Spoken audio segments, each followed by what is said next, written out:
পোড়ানো নিয়ে আমাদের কমিটি সবকিছু ইনফ্যাক্ট সাইবার ক্রাইম টিমের কাছে যত প্রাইমারি ইনফরমেশন ছিল সেটা আমাদের টিমই দিয়ে, এবং সেই টিমের প্রেক্ষিতেই যে অ্যাকিউজড তাকে লোকেট করা এবং তাকে পুলিশ কাস্টাডিতে নেওয়া হয়েছে।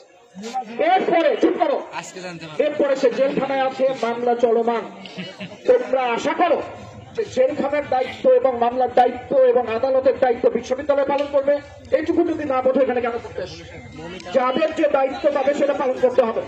এখন এটা পুলিশ এবং আদালতের বিষয়। তোমরা বারবার বলো যে আমরা কি করছি, আমরা কি না, আমরা কি আদালত,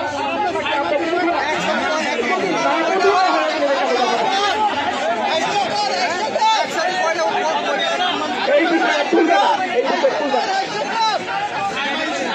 আজকের ব্যাপারে হ্যাঁ, আমরা সাইমার কথাই বলতে চাই, আমরা শুধুমাত্র সাইমার কথাই বলতে চাই।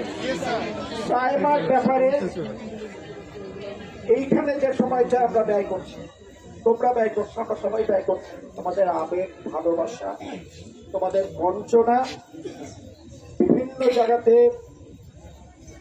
অপ্রাপ্তি, অপারগতা, প্রত্যেকটি কিন্তু তোমরা কি জানো যে তোমরা যখন এটা করছো আমরা ওখানে কিন্তু এই ইস্যুটা নিয়ে কাজ করে না।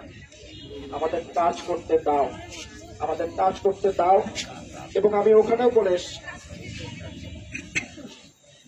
আমরা প্রতিটা মুহূর্তে একটি ঘটনা ঘটেছে সেটা, এবং যেখানে যার যা দায়িত্ব আছে তোমরা আমার কাছে জানতে চাও যে কি ব্যবস্থা। কথাটা হলো আমরা যে রিপোর্ট পাবো এবং যে ফাইন্ডিংস আছে তার উপর ভিত্তি করে তোমরা দেখবে যে সবচেয়ে বড় যেটা করা যায় আমরা সেটা